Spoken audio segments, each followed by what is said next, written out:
Russia invaded Ukraine 5 weeks ago. It is a war that is being fought on a number of levels, including communications.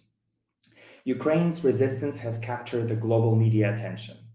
There's more than one way to fight the war, and today we are talking about winning the PR battle, not only now, but also when the war is over. Good afternoon and good evening, or if you are joining us from the Western Hemisphere, good morning. My name is Andrew Wrobel, and I am the founding partner of Emerging Europe, a growth hub focused on 23 countries of Eastern Europe, including Ukraine. To discuss this topic today, I am joined by three fantastic communications professionals. Anastasia Bratko, Head of International Communications and PR at the Ministry of Digital Transformation. Aleksandra Govorukha, Head of International PR, Sigma Software.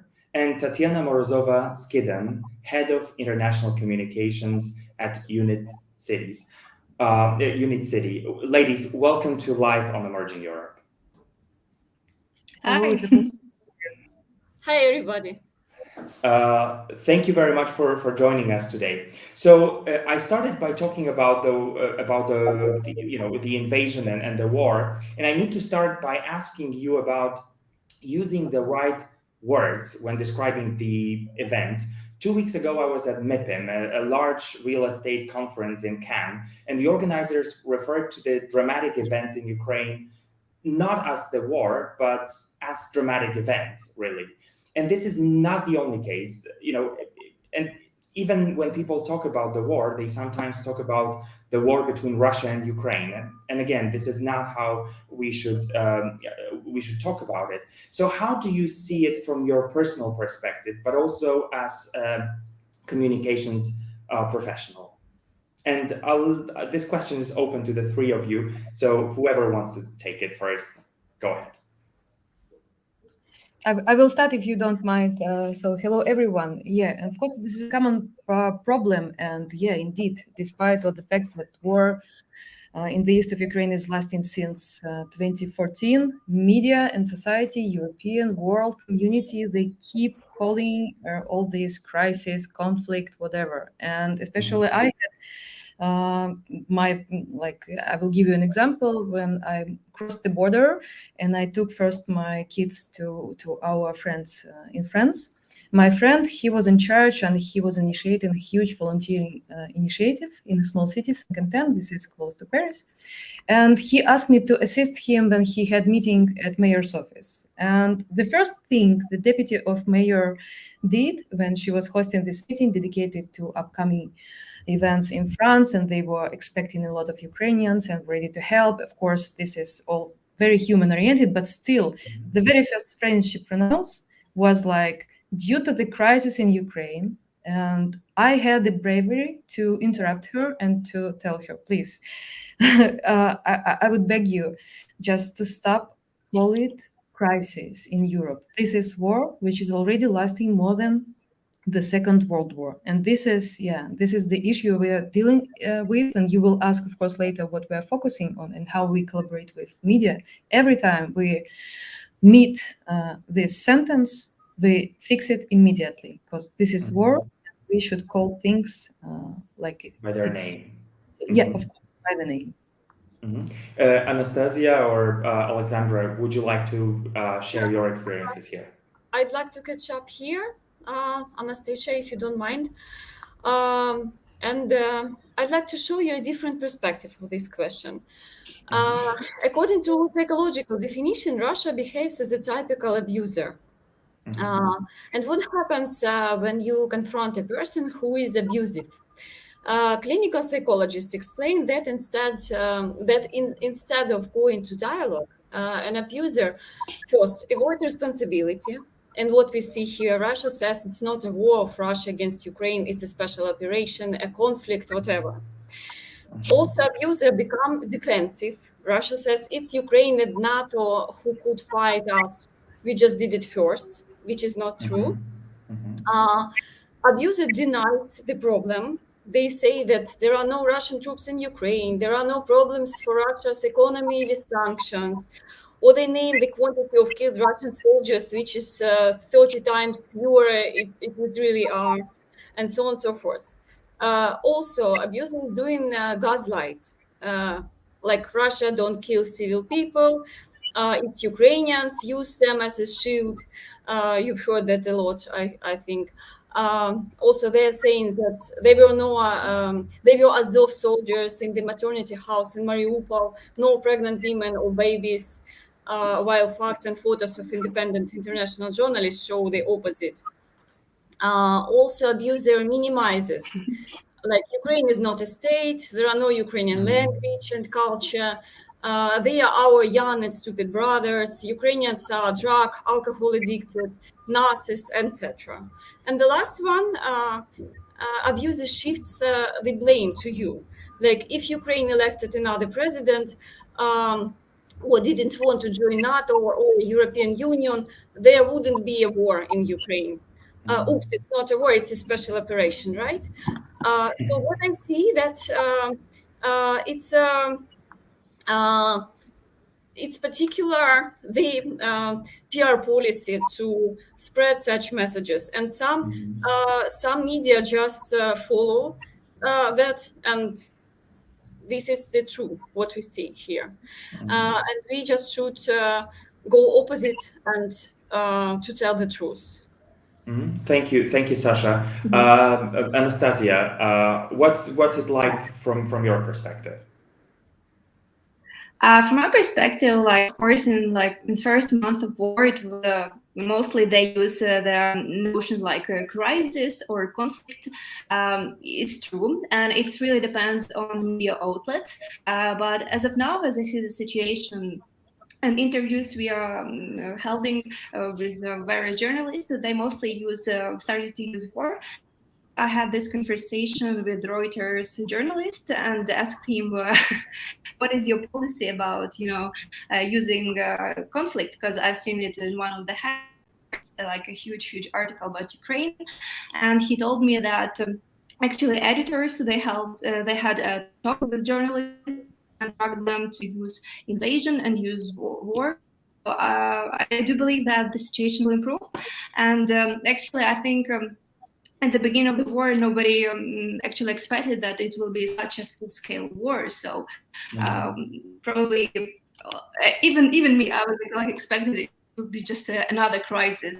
So I think it's like and Russia, it's a big country, and we used to have this frozen conflict already. So probably it's a natural process, these kind of notions. But I see the situation is really improving. So. Thank you, Nastya, for that. Just a quick sort of update about where where all of us are. Nastya is actually in Ukraine right now, so we might experience some breaks and worse connections. But Sasha is in Budapest right now, and Tanya is in Portugal. At the moment, right? Yeah. Okay. So I would like you to look at your organization, the organization that you represent right now, and I would like to ask you how your job as a communicator has changed over the last 5 weeks, and what are your objectives right now. And I'll start with Nastya because she represents a governmental institution, and we're talking about the Ministry of Digital Transformation, who is working full time, perhaps not on the front, but in a way on the front as well. So Nastya, could you tell us how your job has changed over the last 5 weeks? I would say that from the very first day of the war, we had no weekend. We working 24 hours per day, I would say. We have to be immediately in everything. So I would say that work, it's non-stop work, and we're a bit exhausted right now. But we still, have this goal that we have this cyber front and we have to defend on our side. Also, I would say that since started of the war, I'm living our dream. Because every journalist responding me, everyone wants us to give an interview, to comment everything. So it's a PR dream, but actually also a nightmare if you have to be, time on your phone. Responsive So, all the time. something like that. Thank you very much. We're going to talk about this responsiveness and the inquiries that come from different media outlets in a second. But I'll ask Tanya how her job has changed over the last five weeks, and tell us also about your organization.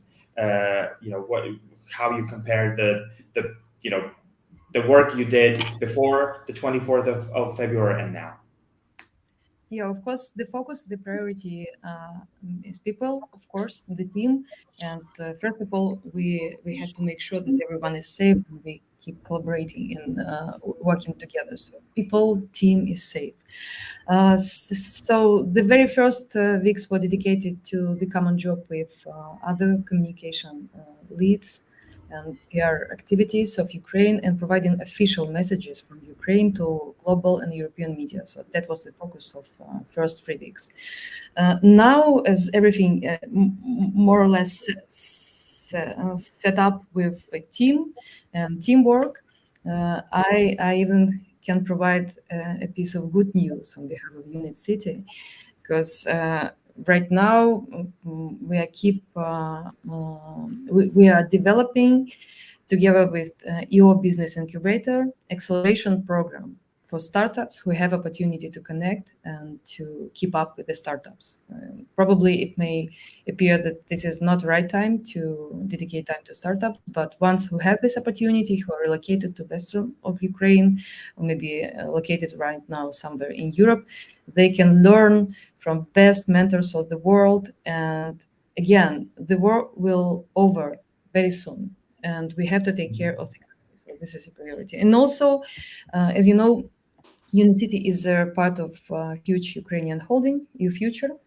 And UFuture launched the fund, nonprofit organization, which again collaborating with European partners and having a headquarters in Brussels, raises money to rebuild Ukraine. And this is a priority, because we need to right now already think how we're going to rebuild all those destroyed cities, how we're going to help people, how we're going to create new jobs, new companies, etc. So this is a priority. It's acceleration program, keep up with startups and raising money from the world to rebuild Ukraine.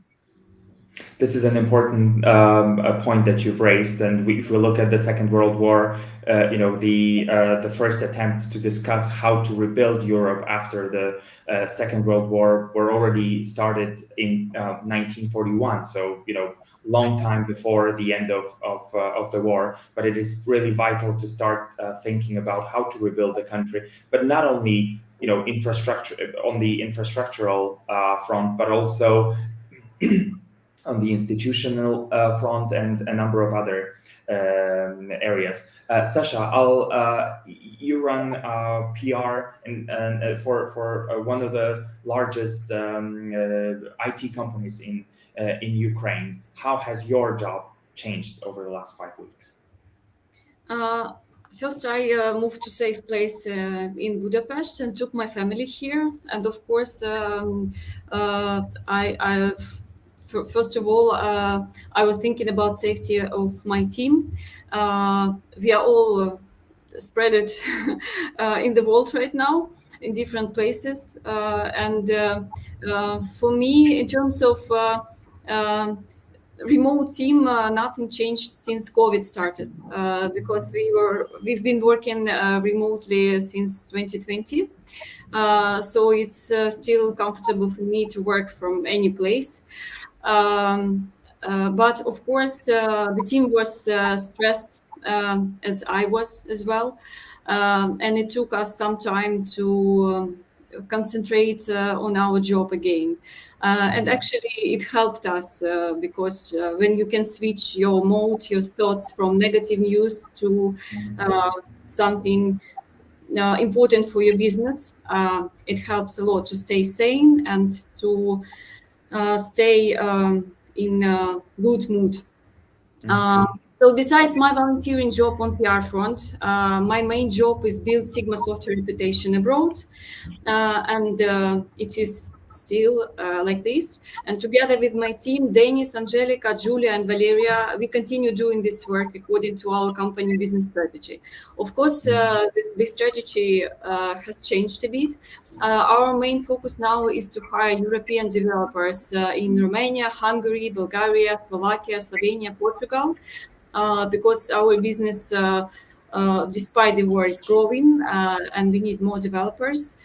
So we are focusing on employer branding tasks mostly, helping our employer branding team, creating messages, creating new projects together. And of course, in terms of volunteering and humanitarian job, we are also very busy. At Sigma Software, we are doing our best to support those who need help now. And besides the donations and the fund that was established by our company, our main group of companies, which is called Danir Group in Sweden, our parent company, donated $1 million to Ukraine and is working on additional fundraising right now. And we have helped a lot to our army, to humanitarian funds, and working on the delivery and search for various IT equipment from abroad to the army projects. Many of our specialists started assisting volunteer organizations as well. Some have joined the army and territorial defense forces, while others are delivering food and medicine on their own. And the reality is that today Ukrainians are united and stronger than ever. And I feel the same in terms of our company, our culture, and our team spirit. It's really even more stronger now. It's Exactly what to do, and I see a lot of some people revealed for me in some new way compared before the war. Thank you very much for that. It's actually very important to raise the point that Aleksandra just made, that Ukrainian companies are still delivering services, and a lot of them are actually growing despite the situation. So it is important to connect those companies with potential partners from around the world. And I'll just briefly mention the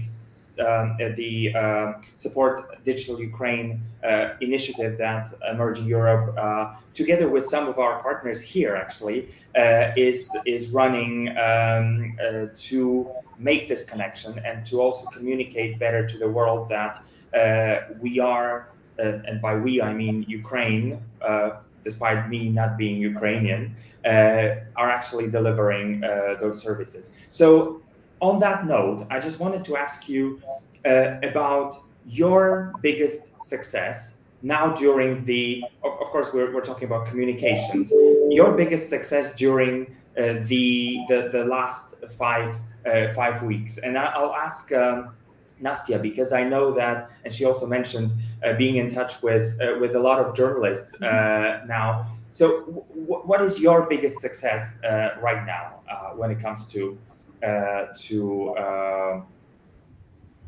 discussing Ukraine?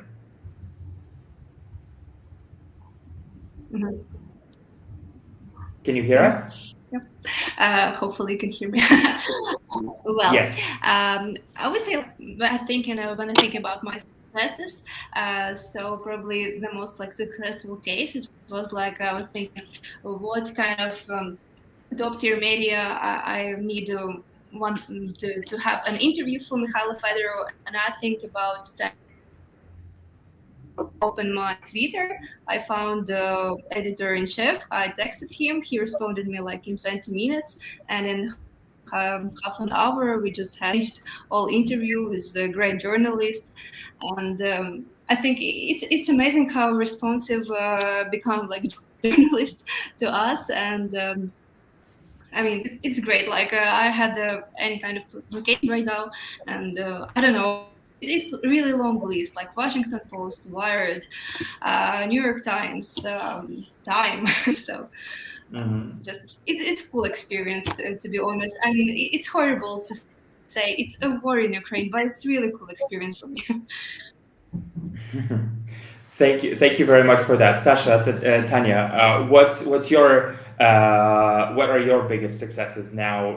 When it comes to communicating something. I mean, did you before have a message that you wanted to share with the world and they were not listening, and now with all the attention that Ukraine has captured, you were eventually able to share? Yeah, I can say that it is released just in few days before the war started and after. Our company got many requests from Forbes UK, New York Times, TechCrunch, Sifted, and other Tier 1 media outlets. All of them were asking the same. Do we expect the war? Do we evacuate our people? Do we have a plan for our business continuity? And so on and so forth.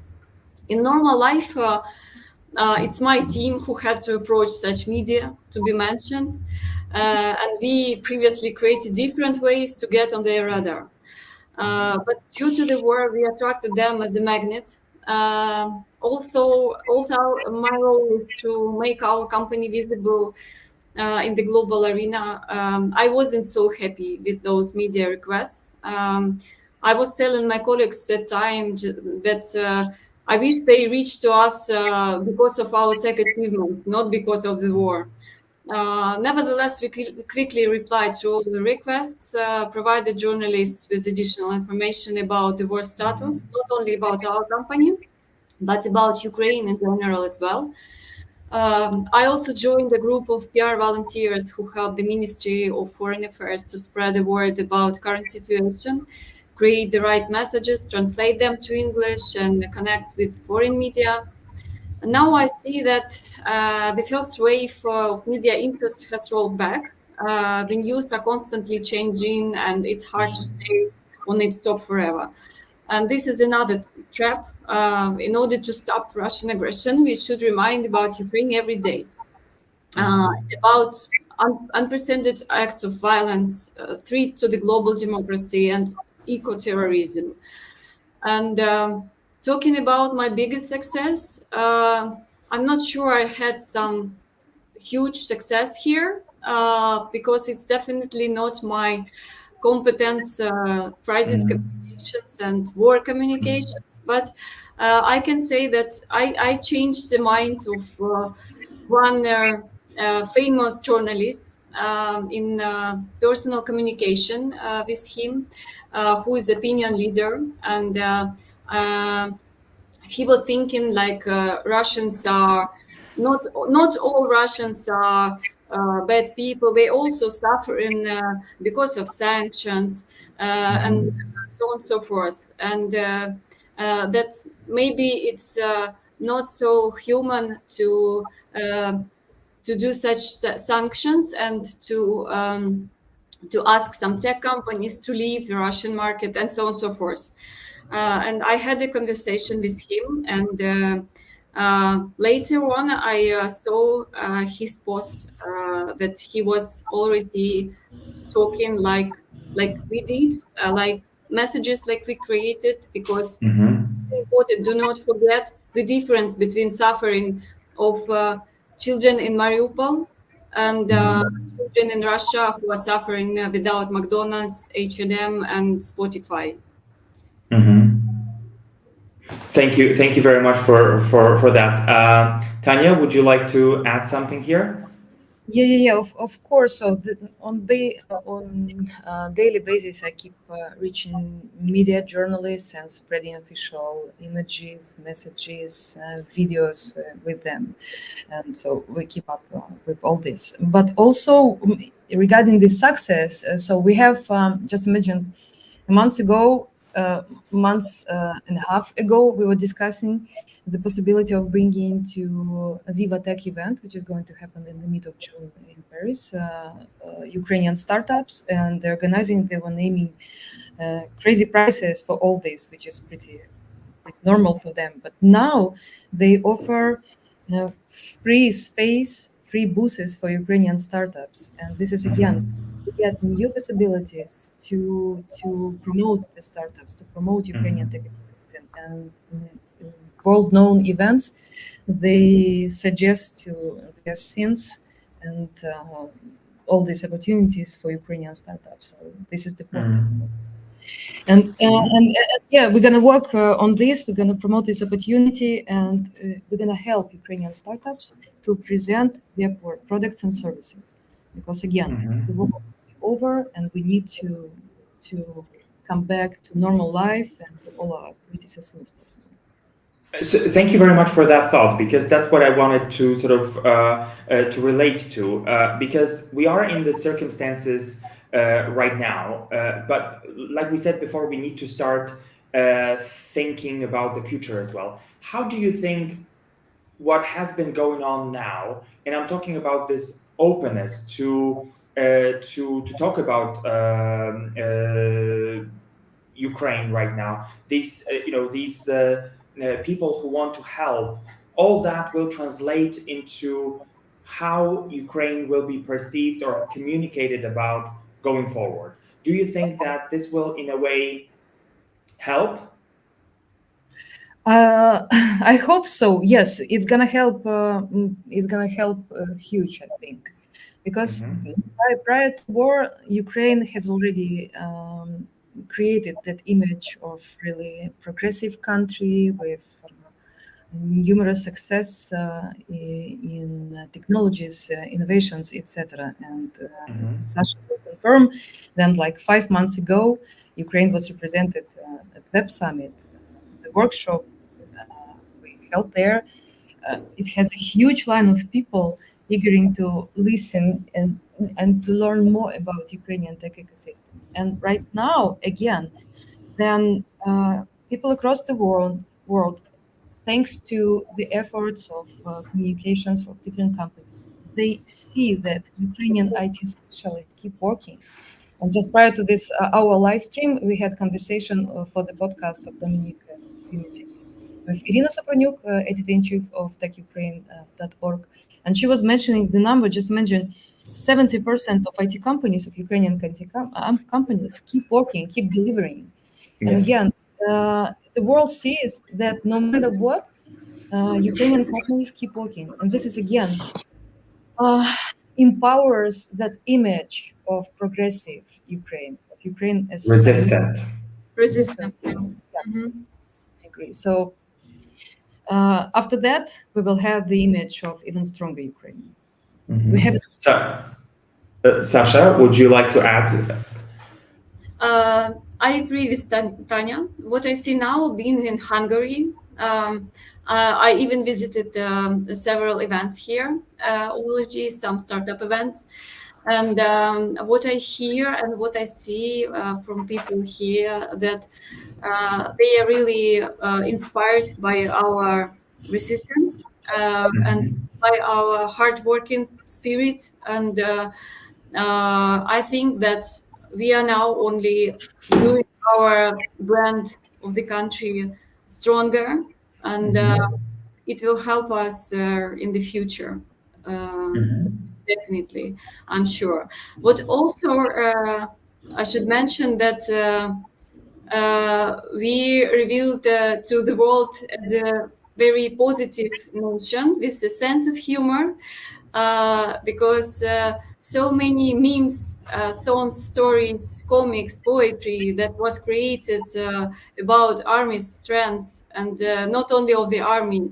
Our farmers got the minute of glory by stealing enemy's tanks, and other civil people who kicked Russian drone with a jar of cucumbers, for example, rescued dogs and cats from the bombs, caught Russian soldiers without any weapon, and many others. And this is really incredible, and that is what people see, and they are surprised, really surprised about it. And I think that I am personally very proud of being Ukrainian now, and very proud of my people now, that even in such harsh circumstances, they staying strong and staying positive and optimistic.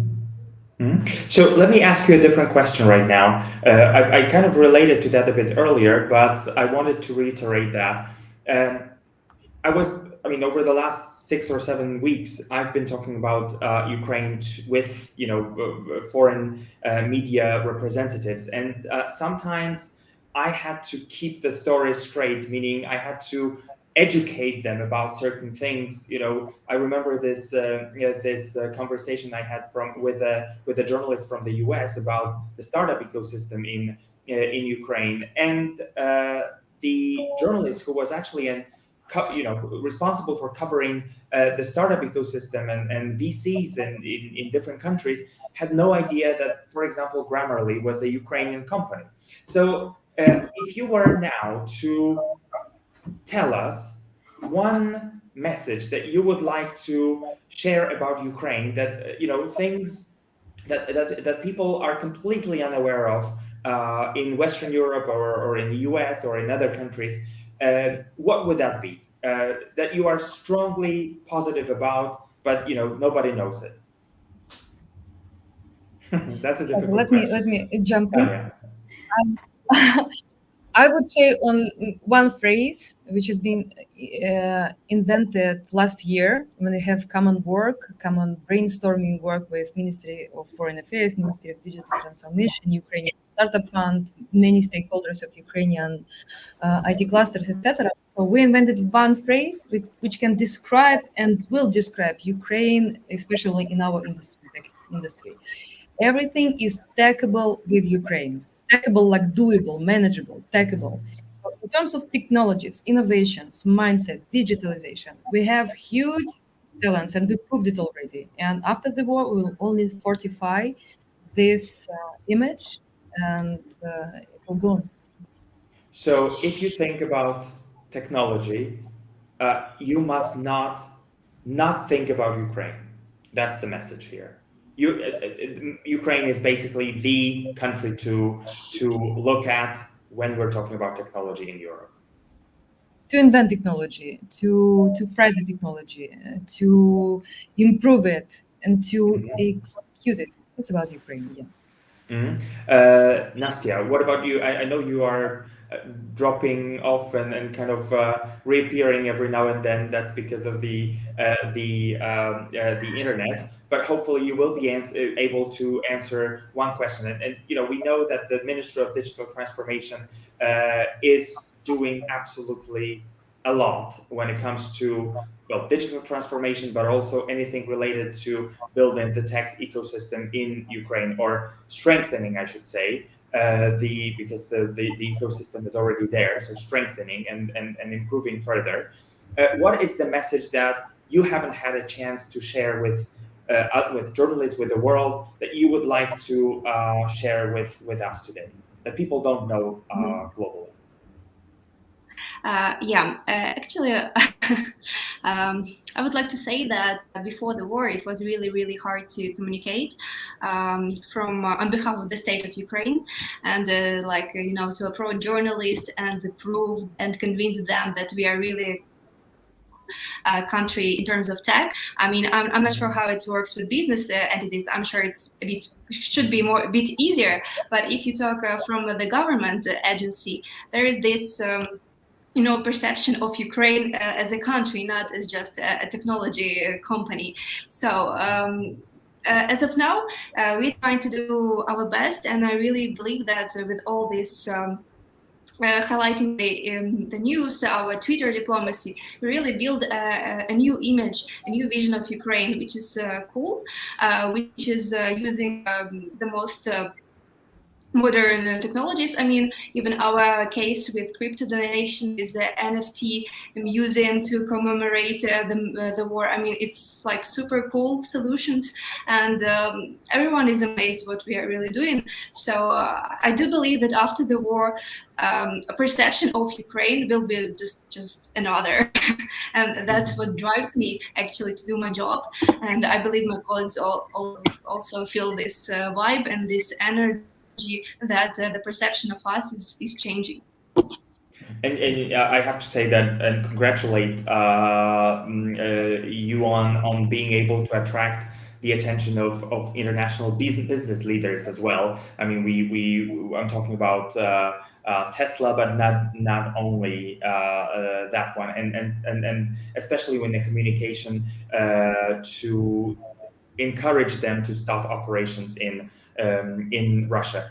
Sasha, how do you see that? Andrew, I see it like maybe it sounds like a common phrase, and I think that every nation can say the same about themselves, of course, and every nation will be telling only good things about itself. But what the war showed and showing to us that Ukrainians are really smart.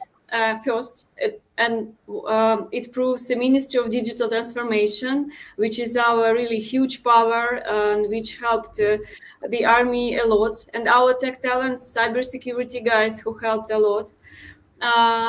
We are brave. Again, talking about Ukrainian farmers and Ukrainian civilian people who are stopping aggression with their hands without any weapon. And we are hardworking, working even in bomb shelters and some cafes and restaurants, for example, if we are talking not only about tech sphere, working right now, and they are doing their business. And logistics, warehouses with humanitarian aid working, and new ones are opening. So we really proved it, and I'm continuing to tell about it to journalists, to partners, to friends abroad, and continue again. So let me ask you the final question for today. We mentioned this bit every now and then, but what brand of Ukraine are we building right now? If you can share some of your thoughts related to what brand Ukraine should be like going forward, what would that be?